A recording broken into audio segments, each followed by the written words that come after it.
श्रोते हो, नमस्कार. ओम. श्रीपाद श्रीवल्लभ स्वामी महाराजांच्या चरित्रातील लीला प्रसंग आपण ऐकत आहोत. शंकर भट्ट या त्यांच्या चरित्र लेखकावर आलेला प्रतिकूल काळ व श्रीपाद श्रीवल्लभांनी केलेली गुरुकृपा याबद्दल आपण कालच्या क्लिपमध्ये ऐकले. आज त्यापुढचा भाग ऐकूया. वाचन सध्या जोशी, मुंबई. विराट स्वरूप. श्रीपाद श्रीवल्लभ वेळोवेळी बोध देत असताना आपल्या विराट स्वरूपाबद्दल असे बोलले, कोणतेही कार्य अकारण होत नाही. प्रत्येक कर्मासाठी काही ना काही कारण असतेच. सृष्टीचे विधान चित्रविचित्र आहे. निर्गुण निराकार असा मी तुमच्यासाठी साकार रूपात अवतारित झालोय. हे पाहून तुम्हाला आश्चर्य वाटत असेल. सर्व शक्ती माझ्या स्वाधीन आहेत. अनंत कोटी ब्रह्मांडातील प्रत्येक अणुरेणूमध्ये मीच भरून राहिलोय. अणुरेणूंना एकत्र करून ठेवणारा संकल्प स्वरूप मीच आहे. या अणुरेणूंना वेगवेगळे करून नूतन सृष्टीची निर्मिती करण्यासाठी जी स्थिती हवी असते त्यासाठी प्रलयकाळ साधणारा रुद्ररूप मीच आहे. जेव्हा जेव्हा भक्त आर्ततेने माझी प्रार्थना करतात तेव्हा मी सहस्त्रबाहूंनी त्यांचे रक्षण करतो. ते माझे अनादि तत्वही मीच आहे. प्रत्येक जीवमात्रात व्यापून असलेला मी तोच मी व त्यात असलेले शक्तिमत्व, सर्वज्ञता, सर्वांतरयामित्व तुमच्या दृष्टीस दिसत नसल्याने तुम्ही भ्रमित होता. याचा अनुभव घेऊन तुम्ही मला व्यक्तरूपात पाहिलेत तर आश्चर्य वाटण्यासारखे काही आहे का? परमाणूंची सूक्ष्मदृष्टी. शंकर भट्ट विचित्रपुरीत श्रीपादांच्या कृपेने कणाद ऋषींच्या विषयी बोलले होते व दरबारातील त्या प्रवचनामुळे सर्वांवर प्रभाव पडला होता. परमाणूंच्या सूक्ष्म कणांच्या भेदामुळेच विविध धातूंची निर्मिती होते असेही ते बोलले होते. आणि श्रीपाद श्रीवल्लभांच्या कृपेने विचित्रपूर नगरीतून सुखरूप बाहेर पडता आले होते. पण चिदंबरमला गेल्यावर पळणीस्वामी नावाच्या महात्म्याने शंकर भट्टांना कणाद महर्षींच्या सिद्धांताविषयी विचारले तेव्हा शंकर भट्ट म्हणाले, मी याविषयी जे काही बोललो ते दत्तप्रभूंनीच माझ्या तोंडून बदवले. आता आपणच त्याविषयी सविस्तर सांगा. त्यावेळी स्वामी जे बोलले ते आज मितीच्या शास्त्रीय संशोधन आणि गृहीत सिद्धांताशी मिळते जुळते आहे. ते म्हणाले, समस्त सृष्टी परममूल अणूंनी निर्माण झाली आहे आणि परमाणूंपेक्षा सूक्ष्म कणांच्या अस्तित्वाने विद्युत शक्ती उद्भवते. हे अतिसूक्ष्म कण आपापल्या कक्षेमध्ये वेगाने परिभ्रमण करीत असतात. स्थूल सूर्याभोवती ग्रह आपल्या भिन्न भिन्न कक्षेत फिरतच असतात. त्याचप्रमाणे हे सूक्ष्म कणसुद्धा आपल्या केंद्रबिंदूस अनुसरून परिभ्रमण करीत असतात. या सूक्ष्म कणांपेक्षाही सूक्ष्म अशा स्थितीत प्राणीमात्रांचे भावोद्वेगाचे स्पंदन चालू असते. स्पंदनशील अशा जगतात काहीच स्थिर नाही. मानवाची चंचलता क्षणोक्षणी बदलणे हाच स्वभाव आहे. या स्पंदनांपेक्षा सूक्ष्म स्थितीत दत्तप्रभूंचे चैतन्य आहे. प्रति कणाचे अनंत भाग केल्यास एक एक कणाचा भाग शून्यासमान होतो. अनंत अशा शून्याचे फलस्वरूपच ही चराचर सृष्टी आहे. यावरून सर्वात सूक्ष्म असलेल्या श्री दत्तप्रभूंचा अनुग्रह मिळवणे जितके सोपे आहे तितकेच कठीणसुद्धा आहे. पळणीस्वामींच्या दत्तप्रभूंविषयीच्या दिव्य वक्तव्याने शंकर भट पूर्णपणे भारावून गेले. आपण याविषयी कसे बोललो हे आठवून त्यांच्या शरीरावर रोमांच उठले. आत्मसाक्षात्कार.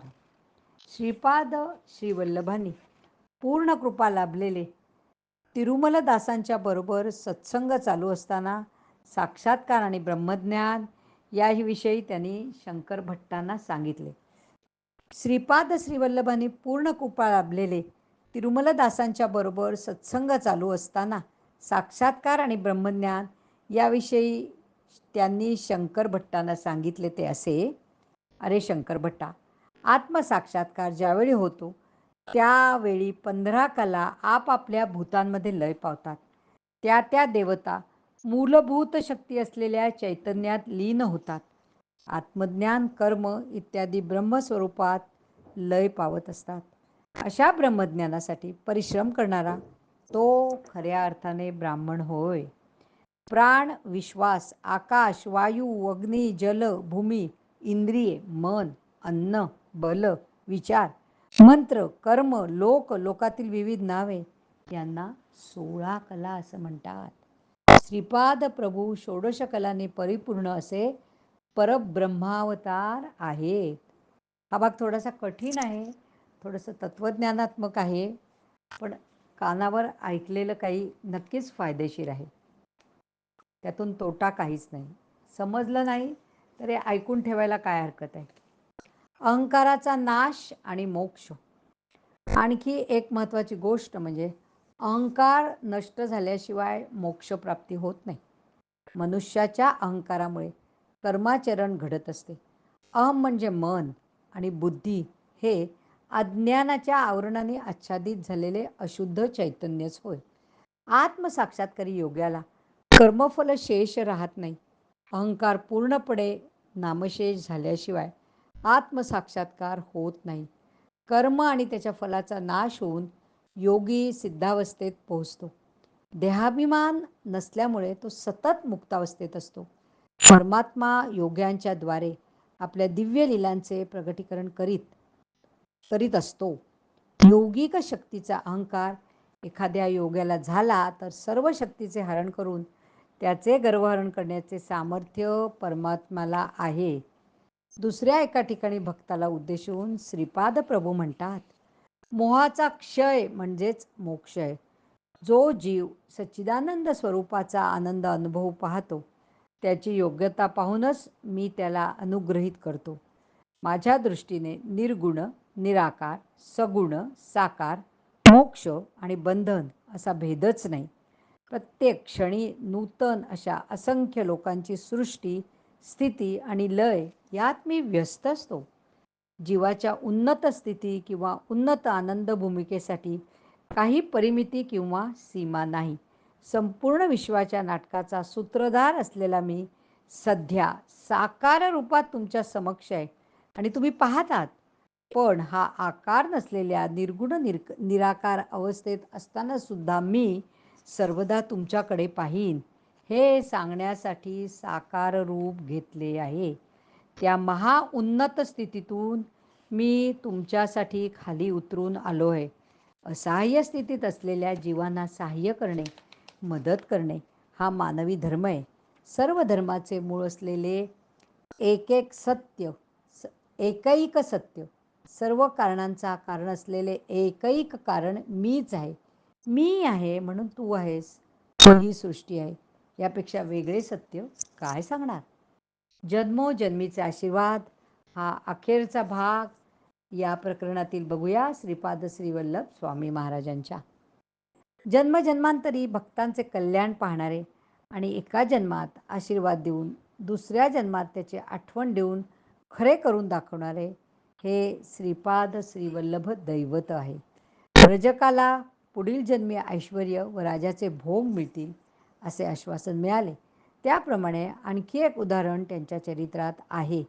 आजोबांचे समकालीन नरसावधानी यांच्याकडे घरी नेहमी राजगिरा असायचा. श्रीपाद बालक असताना त्यांना एकदा राजगिऱ्याची भाजी खाण्याची इच्छा झाली आणि ती भाजीसुद्धा नरसावधानींच्या घरचीच हवी होती. परंतु नरसावधानींच्या कर्मामुळे ती काही मिळू शकली नाही. तरीही उदार अंतःकरणाने श्रीपाद श्रीवल्लभांनी नरसावधानींच्या पत्नीचे अश्रू पुसून दोघांनाही आशीर्वाद दिला की पुढील जन्मी श्री नृसिंह सरस्वती अवतारात भेट होईल. त्यावेळी राजगिऱ्याच्या भाजीची भिक्षा स्वीकारून तुमचे दारिद्र्य नष्ट होईल. राजगिऱ्याचे पीक नष्ट होऊन त्याच्या मुळाशी असलेला सोन्याचा हंडा प्राप्त होईल. अशा लीला प्रसंगाचे निर्माते श्रीपाद श्रीवल्लभ यांनी कुरवपुराच्या 14 वर्षाच्या वास्तव्यात अनेक भक्तांवर कृपा केली व त्यांच्या आयुष्याचे कल्याण झाले. श्रीपाद प्रभू शंकर भट्टास म्हणाले, तू मला पित्याप्रमाणे सन्मान देऊन खूप सेवा केलीस. माझ्या लाकडी पादुका तुला भेट म्हणून देतो. मी नाही म्हणून दुःखी होऊ नकोस. 3 वर्ष येथे राहा. तेजोवलय रूपाने तुला दर्शन मिळत राहील. तू रचलेला ग्रंथ माझ्या पादुकांजवळ ठेव. दर्शनास येणारे सारे भक्त धन्य होतील. नंतर अश्विन कृष्ण द्वादशीस अशा प्रकारे निरोप घेऊन कृष्णा नदीत अंतर्धान पावले. त्यांच्या लाकडी पादुका हृदयाशी घट्ट धरून शंकर भट्ट निरागस बालकाप्रमाणे स्पुंदून स्पुंदून रडू लागले. पण श्रीपाद प्रभूंनी आपण कुरोपुरात गुप्त रूपाने वास करू आणि तेजोमय रूपात दर्शन करू देऊ या आश्वासनामुळे आपले दुःख शंकरभट सावरू शकले. या ठिकाणी हे दुसरे प्रकरण श्रीपाद श्रीवल्लभ स्वामी महाराज पूर्ण होत आहे. उद्या आपण श्री नृसिंह सरस्वती स्वामी महाराज या तिसऱ्या प्रकरणाकडे वळूया. धन्यवाद. हरिओम तत्सत.